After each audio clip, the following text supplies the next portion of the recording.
Bonjour à tous, bienvenue à cette capsule verte. Aujourd'hui, nous sommes en présence de M. Alex Tirel, qui est chef du Parti vert du Québec. Donc, nous allons parler des idées du Parti vert, de leurs propositions et du parti en tant que tel.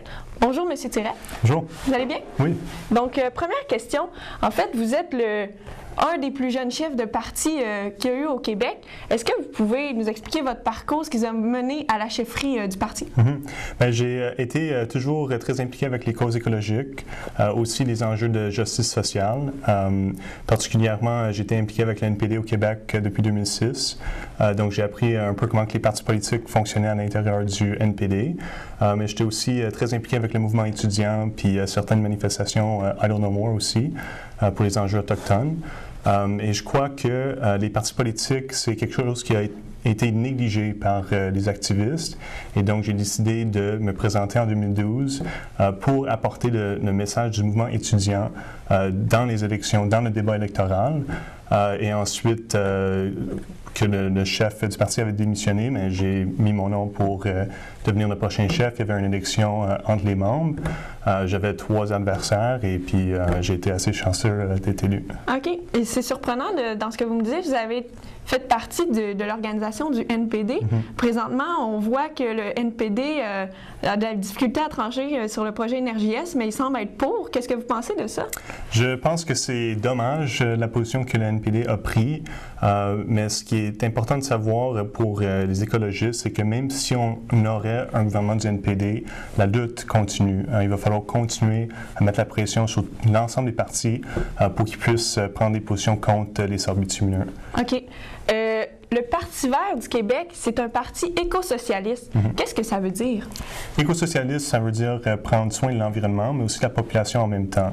Fait que c'est question de défendre les causes écologiques, mais aussi défendre le système de santé publique, l'accès aux études, puis faire en sorte que les besoins du citoyen sont véritablement les priorités des gouvernements. OK. Donc, on pourrait dire que le Parti vert, c'est un parti de gauche, donc un parti social-démocrate. Oui. Mais est-ce socialiste, que vous... même. D'accord. Mais vous n'iriez pas jusqu'au communisme, par contre? Non, c'est pas un parti communiste. Nous autres, on croit dans les libertés d'entreprise, d'entrepreneuriat. Donc, c'est juste une question de plutôt réglementer les industries de façon un peu plus efficace, surtout ce qui est de l'écologie, mais également de changer les paliers d'impôts puis faire en sorte que les citoyens les plus riches d'entre nous sont taxés beaucoup plus. Mais c'est pas question de renverser le système complètement. D'accord. Puis, est-ce que vous pensez que les termes capitalisme et écologie peuvent se lier? Ils peuvent se lier sous l'idéologie éco-capitalisme. Ça, c'est question de faire de l'argent en adaptant quelques technologies vertes, par exemple, mais sans aller au fond du problème qui est la surconsommation. OK.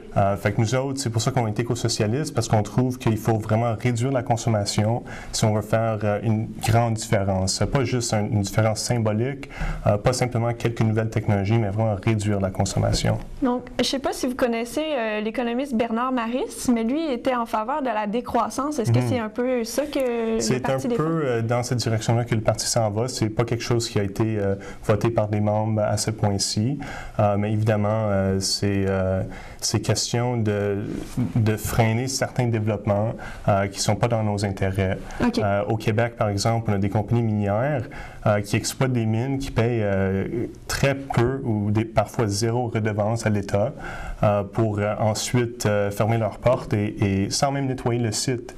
Et c'est les contribuables qui payent en ce cas-là. Donc, c'est ça, c'est question de faire en sorte que les entreprises sont mieux encadrées. OK. Présentement, il y a combien de candidats au Parti vert? Bien, dans l'élection 2014, on avait 44 candidats sur les 125 circonscriptions. OK. Fait que c'est à peu près le tiers. Cette élection-là, on l'avait préparée dans très peu de temps. En fait, j'ai été élu comme chef du parti même pas 5 mois avant le déclenchement des élections. C'est serré. Puis c'est ça. Puis dans ce temps-là, on a vraiment redéfini le parti sur beaucoup d'enjeux. On a adopté notre programme éco-socialisme. Et parmi ces 44 candidats-là, je pense qu'il y avait 35, si je ne me trompe pas, qui faisaient ça pour la première fois. Oh! Donc, c'est vraiment un renouveau au parti. On est en train de reconstruire puis d'offrir une option qui est un peu différente de ce que le parti offrait avant. OK. Puis, il y a combien de membres au parti? Il y a environ 500 membres au Québec. Ah, OK. Parfait. Aussi, vous avez parlé d'un renouveau pour le parti. D'après moi, les gens ont une idée du Parti vert que c'est seulement les questions environnementales qui vous intéressent, alors que c'est tout à fait le contraire. On voit sur votre site Internet que c'est très détaillé, que vous prenez position sur tous les enjeux importants au Québec. Donc, est-ce que vous pouvez nous expliquer vos positions sur la santé, l'éducation, la culture, la justice sociale, la démocratie, tout ça? En fait, moi, ça, c'est un critique des partis verts que je partageais avant, le fait que c'était vu comme un parti qui se prononçait sur un seul enjeu sans avoir un programme complet. Fait que c'est quelque chose que je suis fier d'avoir contribué à un changement au sein du Parti vert du Québec. En ce qui est de l'éducation, pour la gratuité scolaire, vraiment enlever toutes les barrières financières à l'accès aux études. De ce qui est la démocratie, évidemment, une réforme du mode de scrutin, plus de participation dans le processus, mais aussi dans l'ensemble du processus démocratique. Puis ça inclut aussi des manifestations, par exemple, à Montréal, sont souvent très, très reprimées. Puis c'est ça, c'est question d'augmenter la participation, de faire en sorte que les citoyens se sentent interpellés par la démocratie et que ça ne soit pas simplement coché sur une feuille de papier au cours de 4 ans. Sur les enjeux de culture, nous proposons une taxe sur les publicités pour financer des artistes et des projets de culture locale. Donc, c'est une façon de faire en sorte qu'on pourrait avoir beaucoup plus de postes de télé communautaires comme celle-ci et vraiment élargir le contenu qui est disponible parce que ce qu'on voit, c'est qu'il y a de plus en plus de journaux locaux qui ferment en ce moment.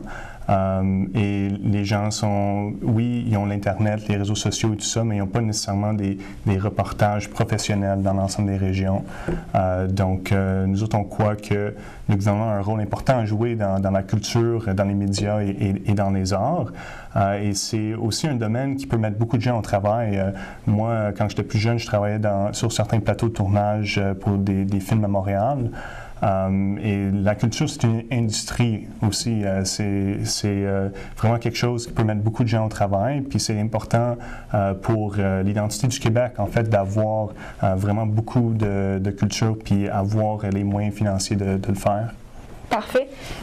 Pour ce qui est de l'enjeu central du parti, c'est quoi les positions du parti sur l'environnement? Bien évidemment, comme j'ai dit plus tôt, c'est vraiment de réduire notre consommation de ressources naturelles à travers de toutes les sources. Une manière qu'on propose de faire ça, c'est de changer pour la gratuité du transport en commun. Fait abolir les tarifs de transport en commun à travers le Québec, mettre les autobus sur l'ensemble des autoroutes, puis vraiment faire en sorte que les gens ont les moyens que ça prend pour faire un changement majeur. C'est surtout une question de priorité. Et en ce moment, les 3 grands partis à l'Assemblée nationale ont toutes les mêmes priorités, ils servent toute la même élite et il n'y en a aucun d'entre eux, selon moi, qui défend les causes environnementales, qui défend l'environnement. Ces gens-là sont prêts à faire d'énormes sacrifices pour quelques gains économiques à court terme. C'est pas des gens qui réfléchissent à ce qui va arriver dans 50 ans, par exemple, est-ce qu'on va avoir de l'eau potable? Juste cette semaine, il y a quelques centaines de municipalités qui demandent au gouvernement d'adopter des règlements robustes pour protéger l'eau potable. C'est quelque chose d'important. On va voir s'ils vont réagir, mais dans le passé, s'ils suivent ce qu'ils ont fait, ils vont repousser toute réglementation environnementale. Puis, franchement, sacrifier l'eau potable pour faire quelques forages pétroliers, pour alimenter les besoins du Québec pendant quelques journées ou quelques semaines ou quelques mois, c'est vraiment un vue de très court terme, selon moi. En effet. Puis, c'est quoi la position du parti sur l'indépendance du Québec? En fait, le Parti vert du Québec n'a pas une position telle quelle sur l'indépendance. Les candidats sont libres de choisir le bord du débat qui leur convient.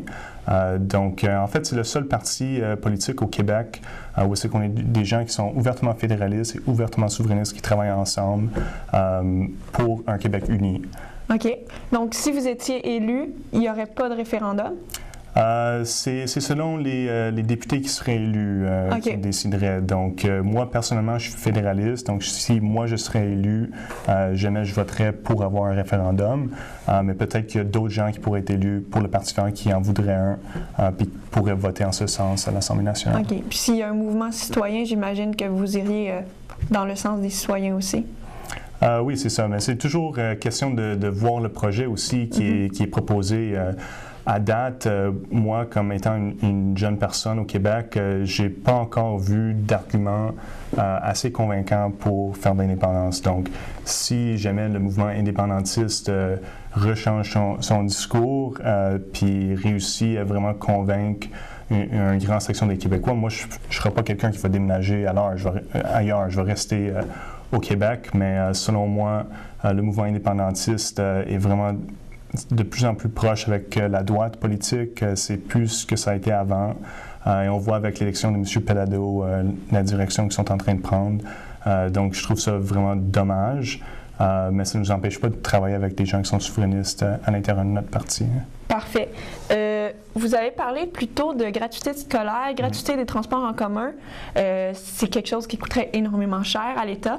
C'est quoi les revenus que vous prévoyez pour pallier à ces dépenses? C'est question de vraiment taxer le 1%, taxer les sociétés multinationales, puis redistribuer la richesse à un certain point. Donc, par exemple, en ce moment au Québec, quelqu'un qui gagne 100 000 par année paie exactement le même pourcentage que quelqu'un qui gagnerait 10 millions. Tu atteins le maximum rendu à 100 000. Fait que là, on voit que la classe moyenne est en train de payer des gros montants sur chaque chèque de paye d'impôts, en même temps que les gens les plus riches ont beaucoup de crédits d'impôts, beaucoup de passes libres. Eux autres, ils ne payent pas leur juste part, ils demandent aux autres de payer. C'est dommage, mais c'est un symptôme du fait que l'élite et les gens très, très riches au Québec sont très connectés avec les grands partis politiques. Et ces partis politiques-là font en sorte que le système de taxation avantage les gens les plus riches. Donc, pour nous, c'est vraiment une question de priorité, c'est de mettre les intérêts des citoyens en premier et les entreprises et les gens les plus riches en deuxième. Si vous décidez de taxer plus les entreprises, un libéral vous dirait « oui, mais les entreprises vont partir ». Qu'est-ce que vous répondez à cet argument-là? Bien, ça dépend quelle entreprise. Je veux dire, ce qui est des compagnies minières, si eux autres, leur plan d'affaires dépend sur le fait que le Québec n'a pas des normes écologiques assez fortes, que nous ne demandons pas de redevances et que les crédits d'impôt sont tellement généreux qu'ils ne payent même pas d'impôts des fois, bien, si ces gens-là, ils dépendent d'une subvention de la gouvernement du Québec pour faire leur entreprise ici, mais peut-être c'est une entreprise qui n'est pas rentable. Et peut-être que si nous autres, on va sacrifier notre environnement, puis on va avoir, par exemple, des sites miniers à nettoyer un peu partout au Québec, comme c'est le cas actuellement, peut-être que nous autres, on devrait changer nos priorités, puis changer la manière qu'on subventionne, puis qu'on encourage les entreprises. D'accord. Est-ce que vous êtes satisfait du mode de scrutin qu'il y a présentement au Québec? Bien évidemment, nous autres, on est en faveur d'une réforme du mode de scrutin vers un système proportionnel. C'est quelque chose qui fait bon train au Québec. Il y a quand même un mouvement Démocratie Nouvelle qui travaille très fort, qui fait des tournées des régions pour sensibiliser des gens sur cet enjeu-là. Et on a vu dernièrement que M. Legault aussi a pris une position en faveur d'une réforme du mode de scrutin. Ah oui? Aussi, au niveau fédéral, on a le Parti libéral du Canada, le NPD, aussi les Verts qui sont en faveur. Donc, c'est peut-être quelque chose qui risque de changer d'ici quelques années, mais c'est toujours très difficile parce que pour avoir cette réforme-là, il faut que le parti au pouvoir prenne une décision qui n'est pas dans sa faveur. Ouais. Qui mettent ses intérêts partisans de côté pour faire un geste pour la démocratie québécoise. C'est très difficile parce qu'on sait que si les gouvernements sont en position de prendre cette décision-là, c'est parce qu'ils ont été élus sous le système actuel. Et c'est très difficile de les convaincre de changer d'avis. Donc, pour ça, c'est quelque chose, je crois, que la société civile doit mener comme point. Nous autres, c'est sûr qu'on défend beaucoup cette réforme-là, mais on préfère que ce soit les gens de la société civile qui poussent pour cette réforme au lieu du Parti vert qui pousse dans ses intérêts partisans. D'accord. Pourquoi c'est important, selon vous, d'avoir un parti qui défend les les enjeux environnementaux et aussi tous les autres enjeux sur lesquels vous prenez position? Je crois que c'est très important d'avoir un parti qui met ça comme priorité numéro un. Le Parti vert du Québec, c'est le seul parti provincial qui met l'environnement avant tout, en tout temps. Donc, nous autres, on est capable d'amener quelques enjeux qui sont autrement absents du débat. Comme par exemple, le transport en commun gratuit, c'est un point qui est uniquement porté par le Parti vert du Québec, du moins dans les dernières élections.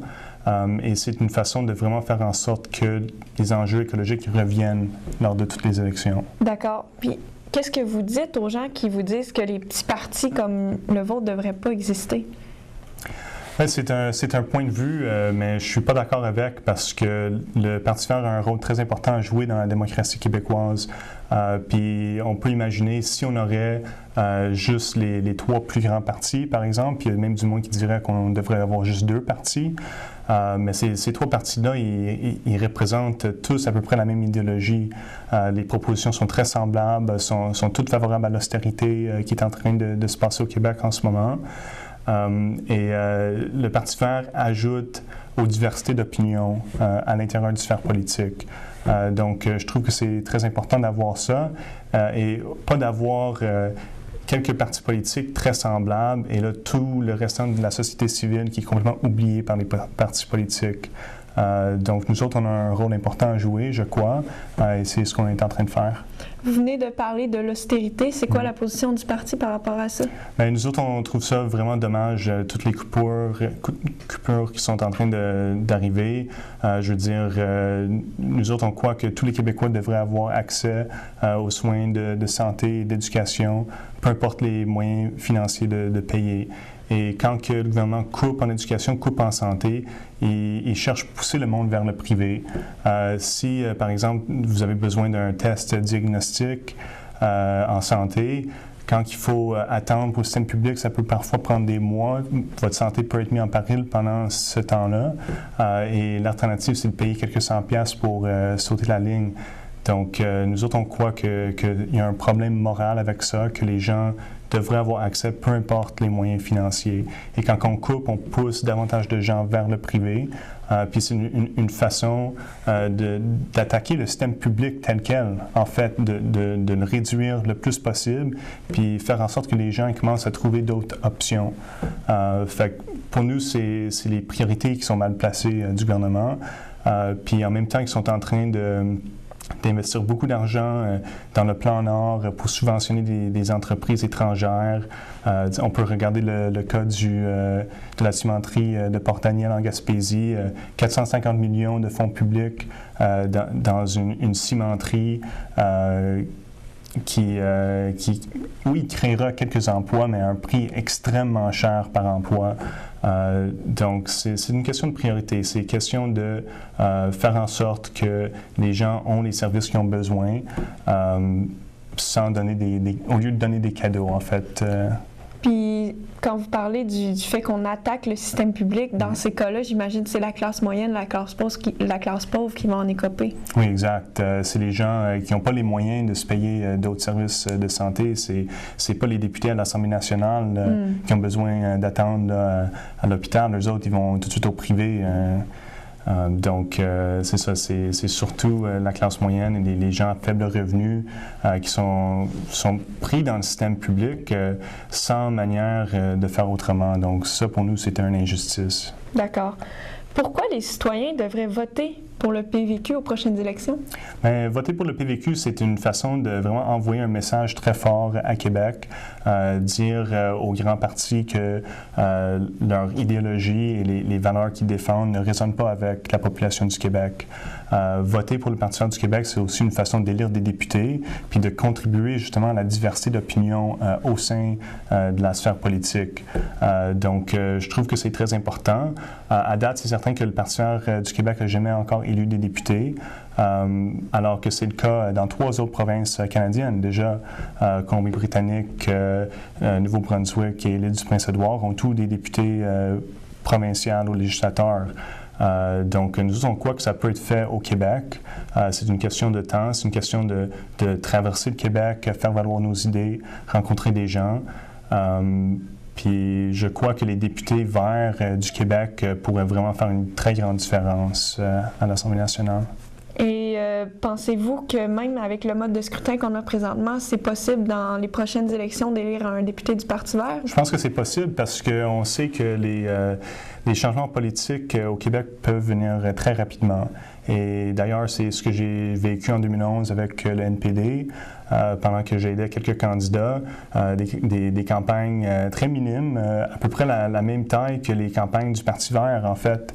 Et ces gens-là ont été élus, sont allés à Ottawa, dont ils ont devenu députés, ont défendu leur point de vue et je crois que c'est possible. La même chose est arrivée avec l'ADQ en 2007, qui avait passé de quelques députés à l'opposition officielle d'un coup sec. Donc, je ne crois pas que l'argument que c'est impossible ou d'élire des députés verts tient la route. Et surtout avec ce qu'on a vu dans les autres provinces, aussi qui ont élu des députés sous le mode de scrutin actuel qu'on a au Québec.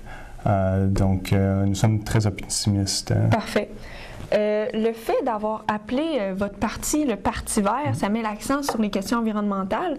Est-ce que vous pensez que ce nom représente encore les idées du parti? Puis, est-ce que ça se pourrait que les citoyens soient moins tentés de voter pour ce parti-là, étant donné qu'ils ont l'impression que c'est juste un parti qui parle d'environnement? Peut-être, mais nous autres, pour nous, c'est question de vraiment aller partout au Québec puis faire valoir le message qu'on a. Le message qu'on a au Parti vert du Québec, l'écosocialisme, un programme complet, c'est nouveau au Parti vert. Donc, ça fait 2 ans que nous poussons dans ce sens-là. Et c'est pas exactement la même position du Parti vert canadien, par exemple, qui est beaucoup plus centré uniquement sur l'environnement. Donc, c'est important de comprendre qu'il y a une certaine diversité d'opinions dans le mouvement vert et que le Parti vert du Québec, oui, c'est nommé Parti vert, l'environnement, c'est numéro 1, mais c'est un parti qui présente un programme complet qui peut se prononcer sur l'ensemble des enjeux. D'accord. Je vais y aller maintenant avec une citation de M. David Suzuki, qui est président de la Fondation David Suzuki. Il a dit « Un parti vert ne devrait pas exister parce que tout le monde agit comme si c'était une question politique. Ce n'est pas une question de gauche ou de droite. Tous les partis devraient se sentir concernés par ces enjeux. » Qu'est-ce que vous répondez à cette affirmation? En fait, je suis d'accord du fait que tous les partis devraient s'intéresser à l'enjeu de l'environnement. Par contre, je crois que M. Suzuki est peut-être un peu naïf pour penser que ça va se réaliser. Normalement, l'environnement, ça ne devrait pas être un enjeu de gauche-droite, mais malheureusement, dans la réalité, les partis politiques de droite n'ont aucun intérêt à sacrifier la croissance économique à court terme pour protéger l'environnement. C'est pas du tout dans les priorités. Donc, le Parti vert existe parce que ces autres partis-là n'ont pas pris des positions assez fortes sur l'environnement.